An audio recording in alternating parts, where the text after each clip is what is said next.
की कुशल क्षेम नहीं पूछी, हाल चाल भी नहीं पूछा, किसी ने जल पीने के लिए भी नहीं पूछा। सती मैया की मां ने देखा, मां दौड़ पड़ी और कंठ से मैया को लगाया, मेरी लाडली आ गई। लेकिन दक्ष प्रजापति ने देखा तो उनके पूरे बदन में आग सी लग गई। बहनों ने मुस्कुरा करके चिढ़ाने की कोशिश की। बहनें सती मैया से कहती हैं, अरे बहन अकेली आई हो, उनको साथ नहीं लाई, वो साथ में क्यों नहीं आए?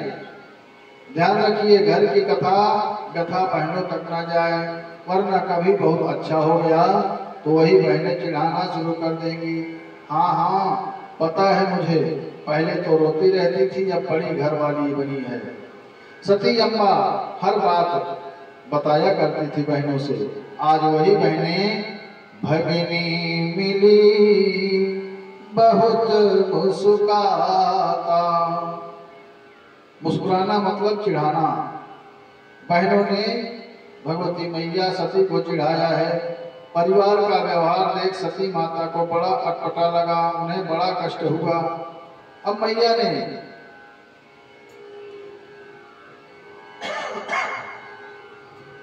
सती मैया ने अपने मैया से कहा कि हे मां, मैं यज्ञ मंडप की परिक्रमा करके आती हूँ। अब सती मैया की मैया जानती हैं कि अगर बेटी गई यज्ञ मंडप में तो समझो खतरा ही है। सती जी मां को समझा करके परिक्रमा करने चली गई हैं। परिक्रमा कर ही रही थी कि इतने में देखा कि सबका भाग तो यज्ञ मंडप में है, परंतु मेरे स्वामी का भाग कहीं दिख नहीं रहा है। ब्रह्मा जी का भी स्थान देखता है, क्यों? दक्ष का स्वभाव जानते हैं। श्री हरि का भी आसन नहीं दिया। विष्णु भगवान का आसन है, क्योंकि विष्णु के भक्त हैं दक्ष प्रजापति। दधीच जी के नहीं आने पर भृगु जी आचार्य के आसन पर विराजमान हैं। अब सब देख करके माँ को आवेश आ गया, या सब देख करके भगवती मैया सती को आवेश आया। ध्यान रखिए, यह कथा कहती है कि सती जी ने स्वयं में इतने अपराध कर चुकी थी कि अब वे सोची कि जो शिव जी ने कहा, जितनी बार कहा और जो कहा वही होता रहा। अब मैं वापस कैलाश जाती हूँ तो भोले बाबा को क्या कहूंगी, कैसे कौन सा मुंह दिखाऊंगी? गलती पर गलती होते हुए गई है हमसे।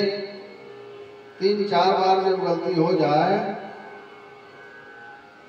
तो आदमी स्वयं को भी माफ नहीं करता है, फिर आदमी निर्णय लिया करता है और निर्णय लेना बड़ा कठिन हो जाता है। सती जी ने भी निर्णय लिया कि अब मैं सबको सजा करूंगी, सबको सजा दूंगी।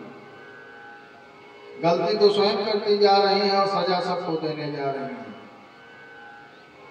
एक बात बहुत अच्छी है, सजा देना हो तो सामने वाले के प्रति करो, किसी को स्वयं मरने की क्या जरूरत है। कई लोग दूसरों को सजा देने के लिए स्वयं अपने को आग लगा लेते हैं, ये गलत बात है।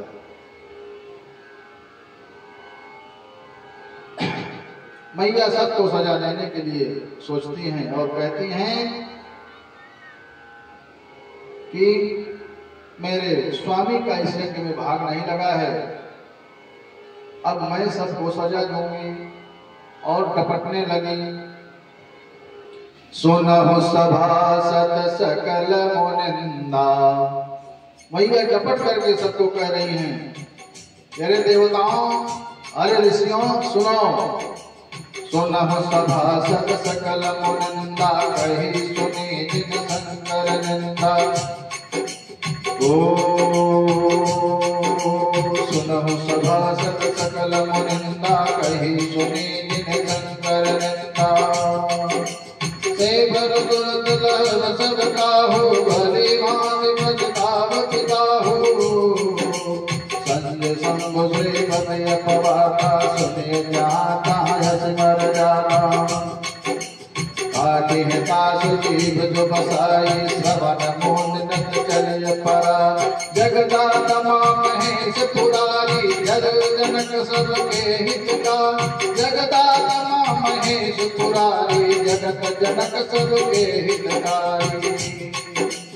जगत जनक सबके हितकारी, जगदाता महेश पुरारी, जगदाता महेश पुरारी, जगत जनक सबके हितकारी।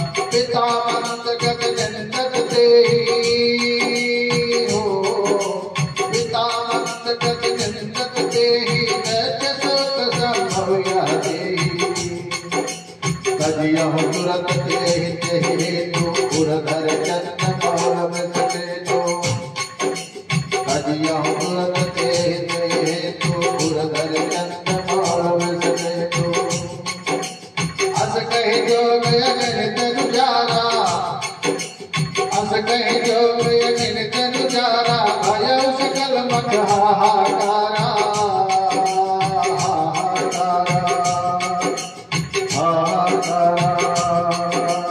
अस कहि जोग अगन तनु जारा, भयउ सकल मख हाहाकारा, भयउ सकल मख हाहाकारा, भयउ सकल मख हाहाकारा। मैया कहती हैं कि हे सभासदों, ऋषियों, मुनियों और मेरे पिताजी, ध्यान से सुनिए। आप सभी लोगों ने मेरे प्रभु का अपमान किया है। मेरे प्रभु का अपमान किसने किया बोलिए? शिव जी का अपमान किसने किया? शिव जी ने समझाया था कि राम जी की परीक्षा मत लो। किसी और ने शिव जी का अपमान नहीं किया, भगवती मैया सती ने ही शिव जी का अपमान किया। कैसे?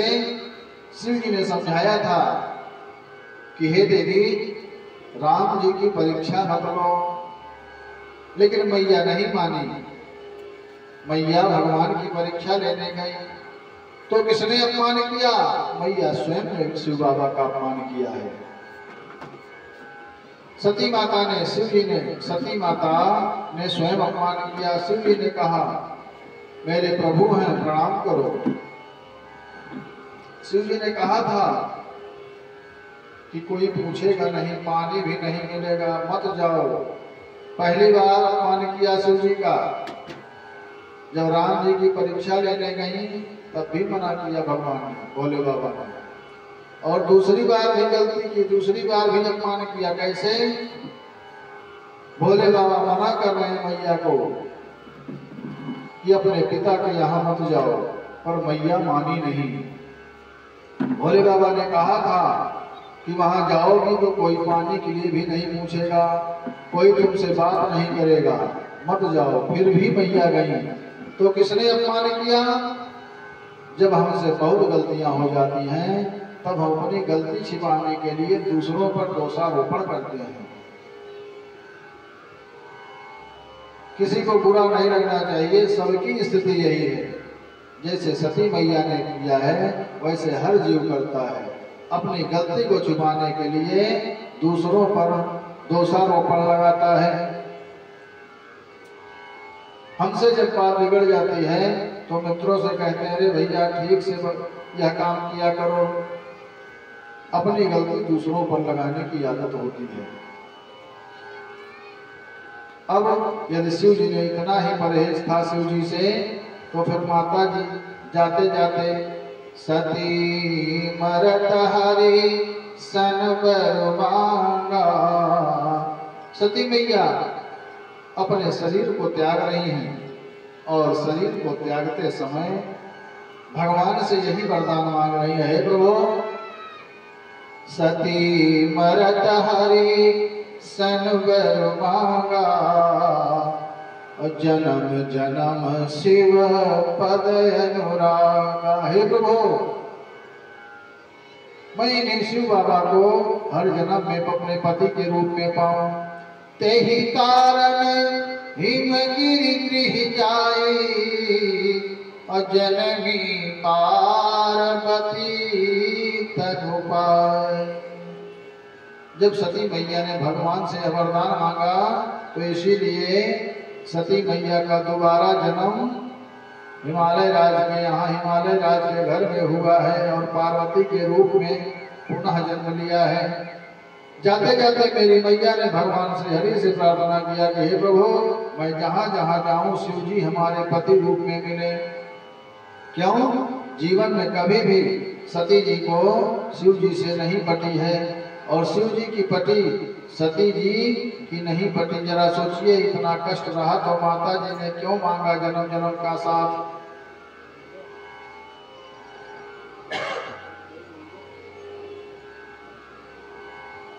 सोचिए, एक अनुशासन है, मर्यादा है। जैसे मित्रों की टोली होती है लेकिन एक मर्यादा के साथ ही होती है, एक दूसरे का सब आदर करते हैं, सम्मान करते हैं, तभी मित्रता चलती है।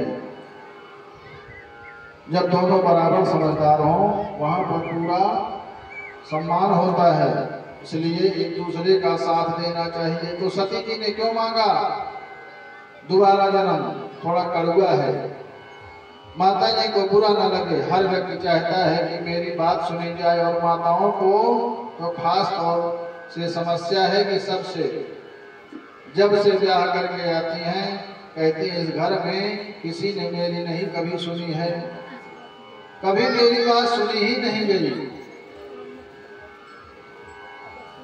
सती जी मानती हैं कि शिव जी मेरी सुनते नहीं हैं, तो फिर क्यों मांगा दोबारा जन्म? जन्म जन्म शिव पद अनुरागा। यही नहीं, अगले जन्म में भी सप्त ऋषियों ने आकर के कहा कि यजहु मानहु कहा हमारा, अहम तुम कहूँ बरनीक विचारा। दूसर रहित सकल गुण राशि, श्रीपतिपुर वैकुंठ निवासी। फिर पार्वती मैया ने कहा महादेव अवगुण भवन विष्णु सकल गुण धाम, और जही कर मनोरम जाय सन तेहि तेहि सन काम। पार्वती रूप में माता जी ने यह कहा और सती रूप में जन्म जन्म शिव पद अनुरागा। क्यों? सोचिएगा तो निकलेगा कि सती माता ने यह सोचा। देखिए, हो चाहे जो हो, जैसे हो, शिव बाबा की भजन निष्ठा में कोई कमी नहीं है। भोले बाबा सदैव भगवान का भजन ही करते रहते हैं। भगवान भोले बाबा के अंदर पूजा और भक्ति और कीर्तन भजन करने में कोई कमी नहीं है। समझदार पत्नियां चाहती है कि मेरा पति भक्त हो। वैसे पति भक्त तो हो तो समझिए कि चांद दिन में निकला है। जल्दी पति भक्त नहीं होता है और पत्नियां चाहती हैं कि मेरा पति भक्त हो। ध्यान रखना, जब पति भजन करता है तो पूरे परिवार को भगवान की कृपा बरसती है, और जब पत्नी अकेले भजन करती है तो अगले जन्म में परिवर्तन होने की संभावना होती है। पत्नी जो है ज्यादा भजन करेगी तो पति हो जाएगी, और पति भजन कम करेगा तो पत्नी के रूप में हो जाएगा। पुराण में कथा आती है कि कोई हम अपनी ओर से थोड़ी कह रहे हैं, या पुराणों की बात है।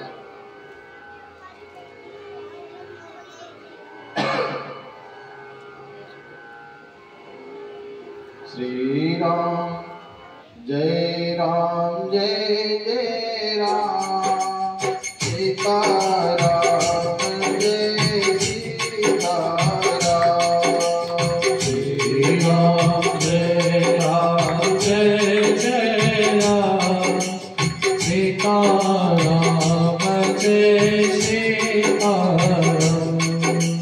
श्री राम जय राम जय जय राम, श्री राम जय राम जय जय राम। श्री राम जय राम जय जय राम, सीता राम जय सीता राम। श्री राम जय राम जय जय राम, सीता राम जय सीता राम। श्री राम जय राम जय जय राम, सीता राम जय सीता राम।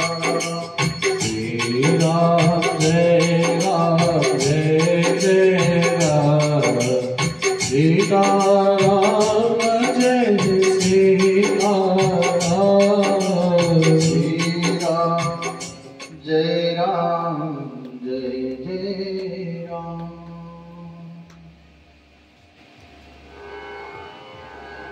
अब सती मैया जाते जाते उस स्वरूप में जाते जाते यह मांग लिया, किससे? भगवान राम जी से। क्या मांगा? राम जी से सती जी ने। क्यों मांगा? क्योंकि सती जी यह जानती हैं कि शिव जी केवल राम जी की ही सुनते हैं और राम जी जो कहेंगे शिव जी केवल वही करेंगे, इसलिए दूसरे से नहीं मांगा, मैया ने राम जी से ही मांगा।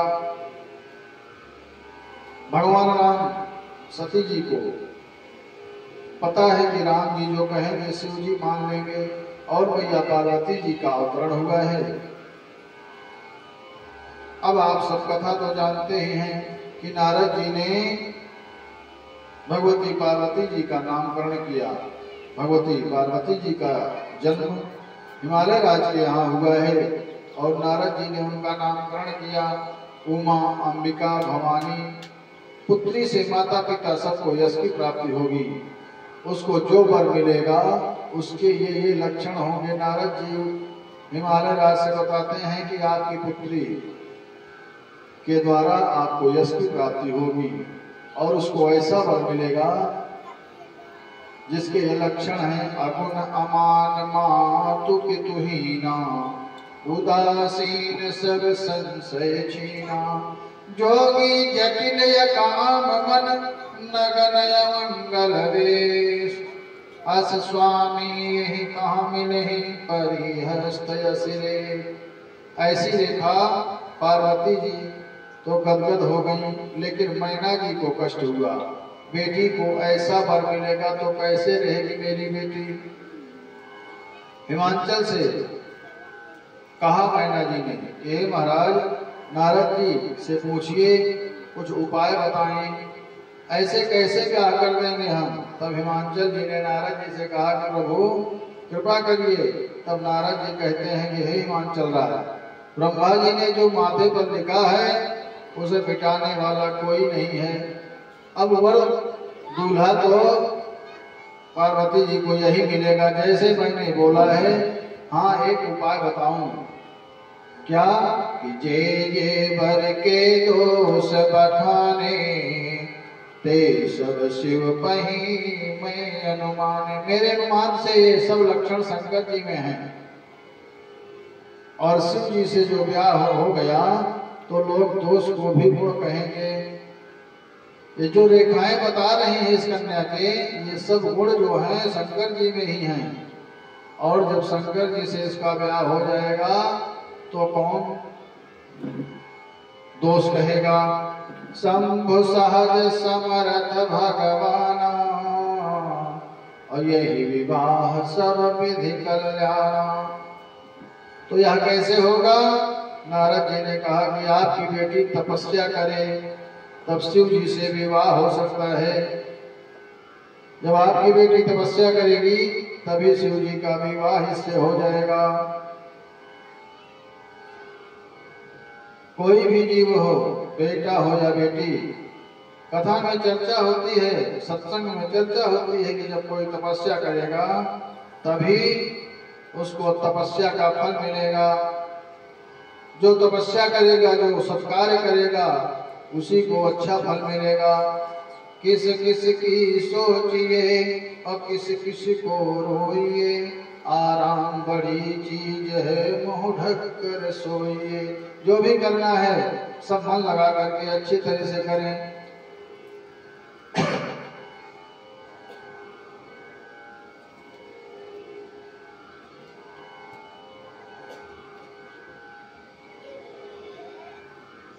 मनुष्य अपने जीवन में जब तपस्या करता है तभी अच्छा फल मिलता है, उसके जीवन में चमक आती है। और ये भी ध्यान रखना चाहिए कि जो तपता है वही चमकता है। नल नील गौ गवाक्ष जुबित मयंक सठ निसठ आदि इतने बानर थे। सुग्रीव भी, बाली भी, लेकिन वंदे विशुद्ध विज्ञान कवीश्वर कपीश्वरो सुग्रीव के साथ हनुमान जी का स्मरण होता है। क्यों? क्योंकि हनुमान जी की इतनी तपश्चर्या है कि उनका स्मरण सुग्रीव जी के साथ होने लगा। तो यह बात समझने की है कि जो तपेगा वही चमकेगा, जीवन में उसी को कुछ प्राप्त होगा। अब नारद जी ने जगदम्बा को तपस्या करने के लिए बताया है। भगवती को तप करने की अनिवार्यता नहीं थी, लेकिन तप इसलिए अनिवार्य है, जब हम तप करते हैं तो हमारे शरीर का विकास, स्थूल तत्व समाप्त होकर के पुनः नई ऊर्जा अंदर से तेज स्वरूप में आ जाती है। अब नारद जी महाराज ने समझाया, भगवती ने सुना। भगवती गई हैं, शयन हुआ। हिमाचल राज ने मैना जी से कहा कि बेटी को समझाइए, बेटी जाकर के तपस्या करे। नारद जी ने जो कहा है वह सदैव सत्य ही होता है। मैया मैना समझाने के लिए गई हैं। भगवती पार्वती जी ने माँ मैना को स्वप्न सुनाया।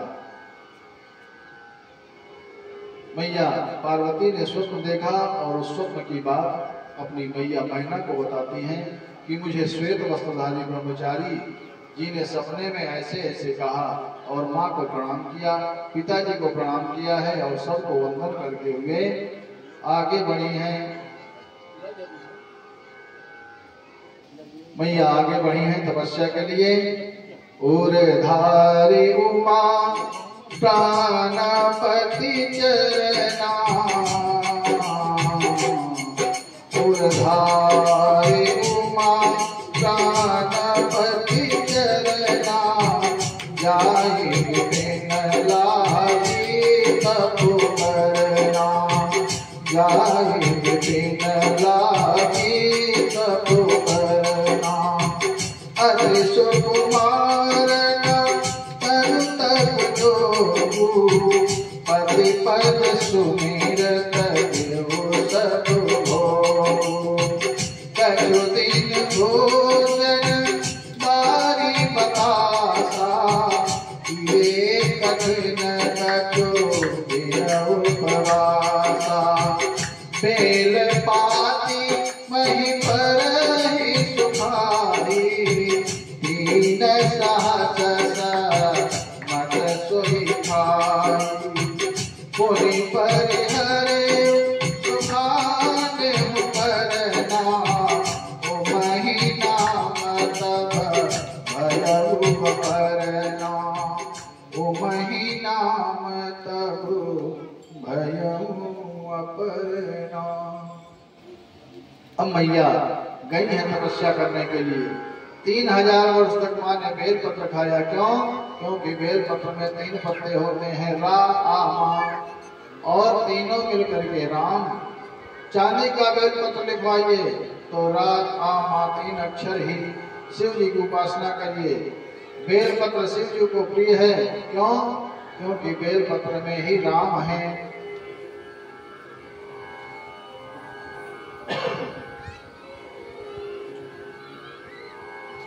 भगवान भोलेनाथ को बेल पत्र परम प्रिय है। अब मैया तपस्या कर रही हैं, राम जी रक्षा कर रहे हैं, शिव जी भी रक्षा कर रहे हैं। मैया का कोई बाल बांका नहीं कर सकता है। आकाशवाणी हुई। भगवती पराम्बा जगदम्बा पार्वती मैया की तपस्या से ईश्वर प्रसन्न होते हैं और आकाशवाणी होती है। क्या? यस तप काहुन कीन भवानी, अभय अनेक धीर मुनि ज्ञानी। हे देवी, आपने जो तपस्या की है ऐसा कठोर तप किसी ने नहीं किया। भवानी, आप पहले ही शिव जी की वामांग में निवास करती हैं। पहले से कि अभी नहीं, रिश्ते नाते पहले से ही होते हैं। हे देवी, आप भोलेनाथ की अर्धांगिनी ही हो। ऐसा तब किसी ने नहीं किया। आपको शिव जी अवश्य मिलेंगे। तब मैया ने पूछा कि कब मिलेंगे? तब आकाशवाणी ने कहा कि सत्य ऋषि मिल जाए तब। माँ भवानी जी के चरित्र में याज्ञवल्क्य जी ने गाया। अब शिव जी का चरित्र सुनिए। आकाशवाणी ने कहा कि जब सप्त ऋषि मिल जाएंगे तभी समझो आपकी तपस्या पूरी हुई। और अब शिव जी का चरित्र सुनिए। जब ते सती जाई तन त्यागा और तब ते शिव मन भयउ विरागा। आदमी के मन को वैराग्य नहीं होता है। वैराग्य कब होता है? जब उसका कोई प्रिय उससे दूर चला जाता है। आप सबको बहुत प्रेम करते हो, किसी दिन आपको यह पता चले कि अगला तो हमको प्रेम करता ही नहीं है। आप जिसको बहुत प्रेम करते हो, जो आपको पता चले वो आपको प्रेम करता ही नहीं है, तब आपके मन में वैराग्य हो जाएगा।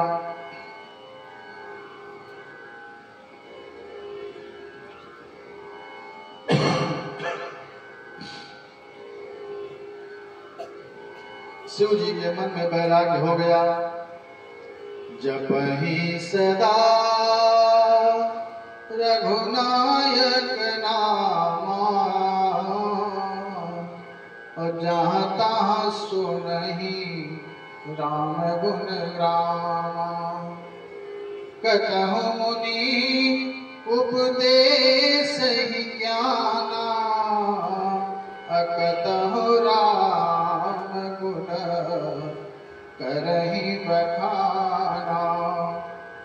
यही विधि गयउ कालु बहु बीती अनित नय होई राम पद प्रीति।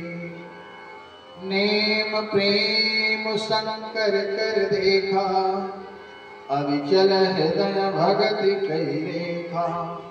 प्रगटे राम कृतज्ञ कृपाला रूपशील निधि तेज विशाला। सती अम्बा ने जब शरीर त्यागा तो बाबा के मन में वैराग्य हो गया। बाबा कहीं श्री रघुनाथ जी के नाम का जप करते हैं तो कहीं कथा श्रवण करते हैं, कहीं कथा सुनाते हैं और कहीं कथा सुनते हैं। ऐसे ही बहुत दिन बीत गए। राम जी कृतज्ञ हैं, प्रकट हो गए और शिव जी की सराहना करते हुए कहते हैं कि हे बाबा, आप यदि हम पर प्रसन्न हो तो एक वचन मुझे दो। शिव जी कहते हैं कि मेरा तो परम सौभाग्य है। राम जी ने कहा कि आप जाकर के हिमांचल राज की पुत्री के साथ विवाह करिए, आप यह वचन दीजिए। अब शिव बाबा कहते हैं कि हे प्रभु, उचित तो नहीं है, क्योंकि एक बार विवाह मैंने किया था और एक बार जो विवाह कर लेते हैं दोबारा उससे अगर पूछो तो बेचारा छत से कूदेगा, लेकिन दोबारा विवाह करने की इच्छा नहीं करेगा।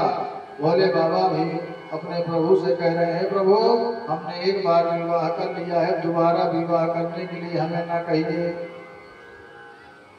विवाह कोई सरल कार्य नहीं है, विवाह भी एक तपश्चर्या है, विवाह भी कठिन तपस्या है।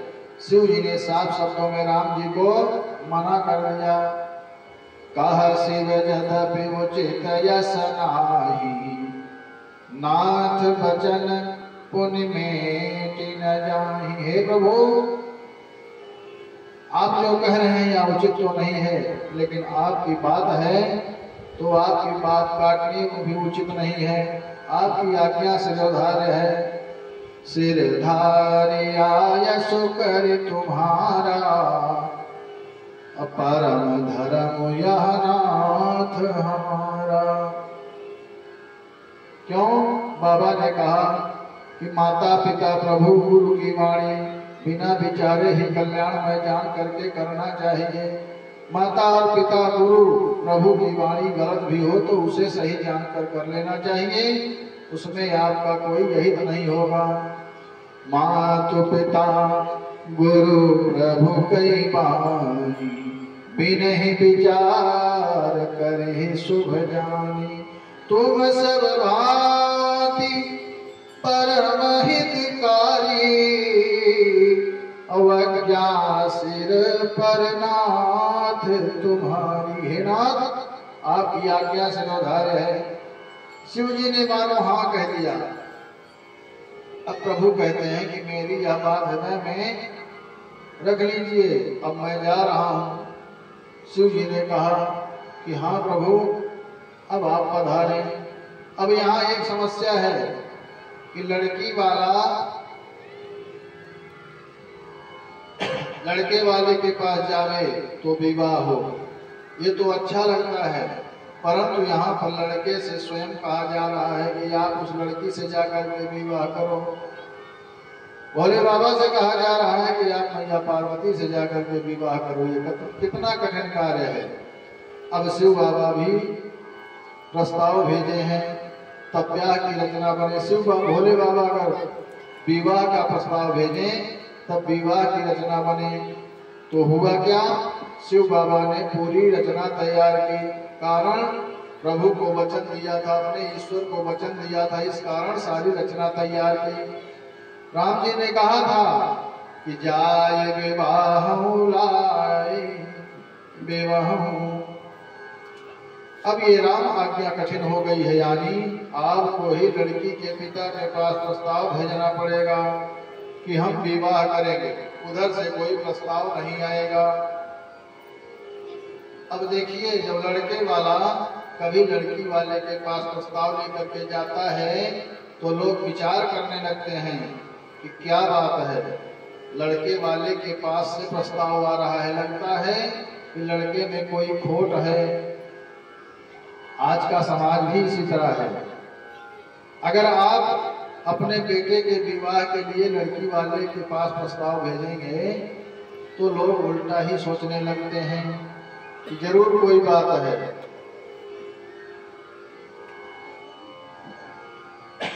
और यह पता लगाने लगते हैं, लेकिन गुरु आज्ञा, प्रभु आज्ञा है ऐसी कि शिव बाबा ने रचना बनाई और सप्त ऋषियों को भेजा। पार्वती पही जाए तुम प्रेम परीक्षा ले हूं। भोले बाबा ने सप्त ऋषियों को भेजा और कहा कि जा करके पार्वती की परीक्षा ले लीजिए। और देखिए आगे की बात और अच्छी है। आगे क्या कहते हैं कि गिरि प्रेर पठयो भवन दूरी करहु संदेह। शिव बाबा ने बुलाया सप्त ऋषियों को।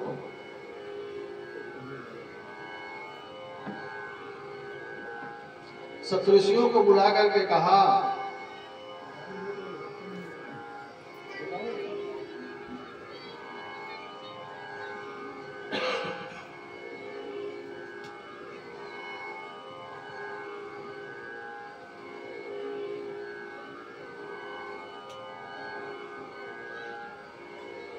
शिव बाबा ने सप्तऋषियों को बुलाया और कहा कि जाकर के पार्वती जी की प्रेम की परीक्षा करिए और हिमालय राज को भेजिए कि वो पार्वती जी को घर ले जाए और मेरा स्वरूप बता करके संशय समाप्त करिए। सप्तऋषि गए हैं, माँ की परीक्षा लिए हैं। पहले तो भगवान श्री हरि की प्रशंसा की और कहा सप्तऋषियों ने कि आप कहाँ नारद जी के बुलावे में पड़ गई हैं, नारद जी के बहकावे में आप कहाँ आ रही हो। नारद जी के वचन को मान करके किसी का घर बसा है क्या जो आप इतनी तपस्या कर रही हो नारद जी की बात मान करके। आज तक नारद जी ने जिसको उपदेश दिया है उसका घर बर्बाद ही हुआ है। अवस होई तज भवन भिखारी, किसी का भला नहीं हुआ। अब माँ ने कहा कि अब यह जन्म तो मैंने शिव जी के लिए ही अर्पण कर दिया है, अब जो होगा देखा जाएगा। आप मुझे किसी भी प्रकार बहलाने फुसलाने की कोशिश मत करिए। मैंने अपने जीवन को भगवान शिव को ही समर्पित कर दिया है। अब सप्त ऋषियों ने फिर जाकर के हिमाचल जी को प्रेरित किया, मैया को घर ले गए। आगे तारक नाम के असुर का प्रसंग आता है। तारकासुर ने कठोर तप करके भगवान ब्रह्मा जी से वरदान मांगा है। देखिए असुर लोग तपस्या बहुत करते हैं और देवता लोग भोग भोगते हैं। तपस्या के बल से असुर लोग देवताओं को बहुत बुरी तरह पीटते हैं। हमको आपको केवल भोग भोगने के लिए नहीं भेजा गया है, हमको तप करने के लिए भेजा गया है। इसलिए मानव योनि देव योनि से भी श्रेष्ठ है। भोग भी भोगिए और तपस्या भी करिए प्रभु की ओर बढ़ते रहिए। तारकासुर ने वरदान मांग लिया शिव जी से कि शिव जी के शुक्र से जो पुत्र उत्पन्न हो वही हमारा वध कर सके। लो बन ही गया, शिव जी समाधि में है। तारकासुर से घबरा करके देवता लोग ब्रह्मा जी की शरण में गए। ब्रह्मा जी ने कहा कि ऐसा ऐसा इसको वर दिया है हमने। देवता कहते हैं कि आपने ऐसा वरदान दिया ही क्यों? तब ब्रह्मा जी कहते हैं कि अरे भाई, इसने इस तारकासुर ने तपस्या करके वरदान प्राप्त किया है, मेहनत किया है, ऐसे थोड़ी कुछ पाया है इसने। तप से कुछ भी प्राप्त हो जाता है। ब्रह्मा जी बोले कि आप लोग भी कामदेव जी को प्रेरित करो, शिव जी के मन में क्षोभ उत्पन्न करें, तो हम सब लोग जा करके विवाह की प्रार्थना करें शिव जी से। और जब भगवान भोलेनाथ विवाह करेंगे तो उनसे पुत्र उत्पन्न होगा। कामदेव को प्रेरित किया गया। कामदेव गए हैं। 2 घड़ी में कामदेव जब तक शिव जी के पास पहुंचे हैं, पूरी धरती भये काम बस जोगी तापस पावरन की को कहे। पूरी पृथ्वी काम के रस से वशीभूत हो गई है, रसीभूत हो गई। धरी न काहू धीर सब के मन मन से जहरे, जो राखे रघुबीर देव बरे ते काल महु। परमात्मा ने जिसकी रक्षा की वही उस समय बच सका है। अब कामदेव शिव जी के पास गए हैं और शिव जी को देख करके कामदेव डर गए हैं। अब सोचने लगे कि क्या करें, बाबा के पास जाऊंगा तो मेरा मरण निश्चित है, और वापस जाऊंगा तो देवताओं को क्या मुंह दिखलाऊंगा।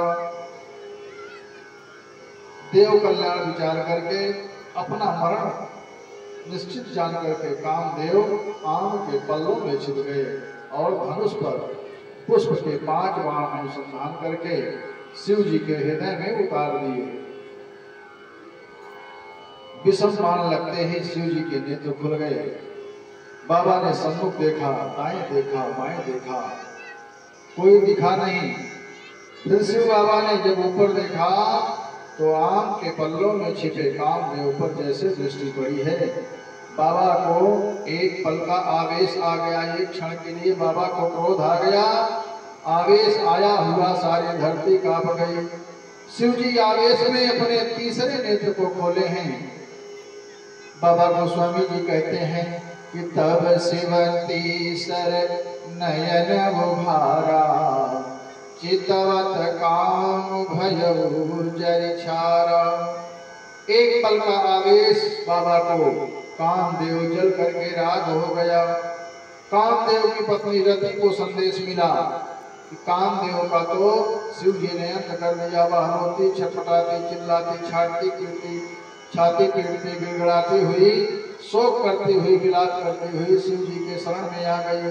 त्राहि माम, मेरी रक्षा करो प्रभु। हे भोलेनाथ, मेरी रक्षा करो, दया करो प्रभु। बाबा भोलेनाथ कहते हैं, कौन है ये? रति कहती है कि हे प्रभु, मैं रति हूँ। हे नाथ, आपने मेरे पति को भस्म कर दिया, अब मेरा क्या होगा प्रभु? शिव बाबा आंख बंद किए हुए बोलते हैं कि हे देवी, जाइए, बिना शरीर के वह सबको व्यापेगा। बाबा कहते हैं, जब जदुवंश कृष्ण अवतारा, अहोई है हरण महामहि भारा।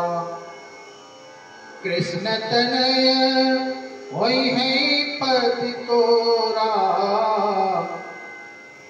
बचनयन था होई न मोरा।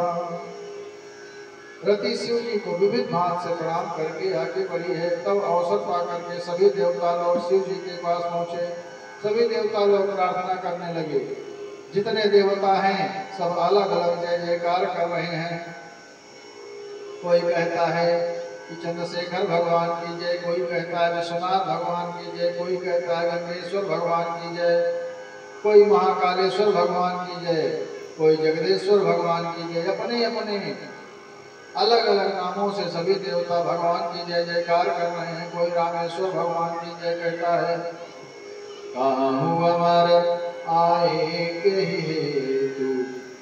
अब भोले बाबा जय जयकार सुन करके देवता गणों से पूछते हैं, कहिए देवगण आप सब कैसे पधारे हो। शिव बाबा ने इसलिए पूछा कि जब सती जी गई थी तब तो कोई नहीं आया था, जरूर ये लोग किसी स्वार्थ के कारण ही आए हैं, क्योंकि देवता लोग परम स्वार्थी हैं। ध्यान रखिए, मंदिर में यूं ही मिला करिए किससे, भगवान से। कोई अपेक्षा करके भगवान से मंदिर में मिलने मत जाया करो। कोई तिथि निश्चित ना करो कि हम इसी तिथि को जाएंगे, इसी दिन जाएंगे। जब भी मौका मिल जाए हमेशा भगवान के पास जाया करो। भगवान के पास जाओ तो कुछ मांगो नहीं, क्योंकि मांगने से तो जितना मांगोगे उतना ही मिलेगा, लेकिन नहीं मांगोगे तो भगवान आपकी आवश्यकता समझते हैं और आपकी आवश्यकता के अनुसार सब कुछ भगवान देते रहेंगे आपको। इसलिए मांगने की आवश्यकता नहीं है।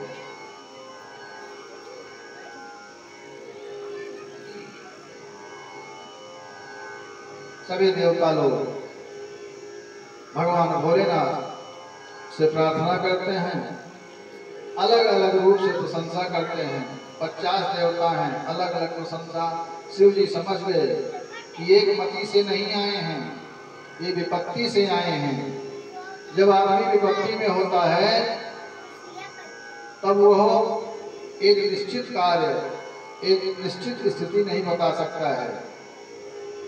अब सभी देवता लोग भगवान भोलेनाथ से प्रार्थना कर रहे हैं। आइए हम आप भी एक भजन के माध्यम से भगवान भोलेनाथ की प्रार्थना करते हैं। सभी देवता एक साथ स्वर में प्रार्थना कर रहे हैं। ओम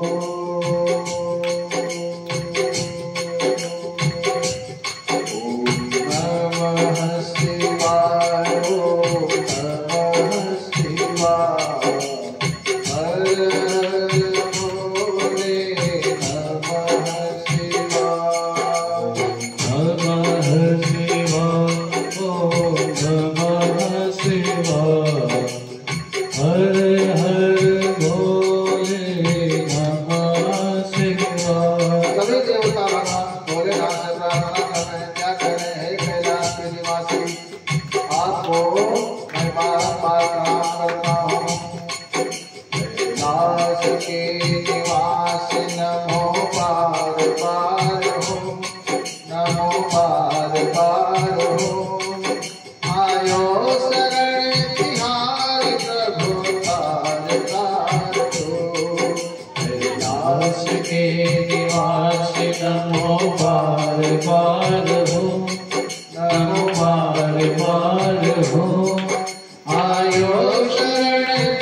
तार तू। खान क्या करूं मैं लाखों के ढेर का, लिपटी विभूति में है खजाना कुबेर का। मैं गंगाधार मोक्षधार ओंकार तू, आयो शरण तिहार प्रभु तार तार तू। दास के निवास प्रभु पार पार हो, दास के निवास नमो पार पार हो। आयो शरण तिहार प्रभु तार तार हो। आयो शरण तिहार प्रभु तार तार तू। क्या नहीं दिया है ये हम प्रमाण हैं, क्या नहीं दिया है ये हम प्रमाण है। तेरी कृपा के आश्रय सारा जहान है। तेरी कृपा के आश्रय सारा जहान है। हर पिया जीवन दिया कितना उतार तू, हर पिया जीवन दिया कितना उतार तू। आयो शरण तिहार प्रभु तार तार तू।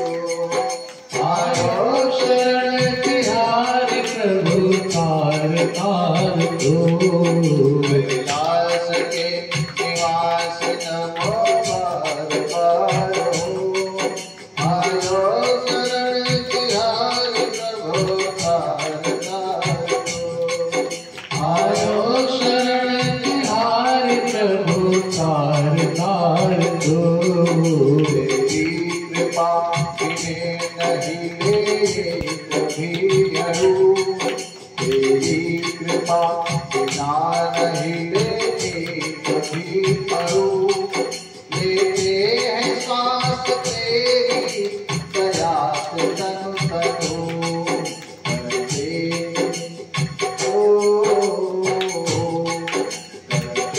कृपा मुझको निहार तू। आयो शरण तिहार प्रभु तार तार तू। दास के निवास नमो पार पार हो, नमो पार पार हो।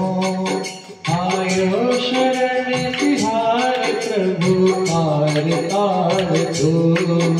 आयो शरण तिहार प्रभु तार तार तू।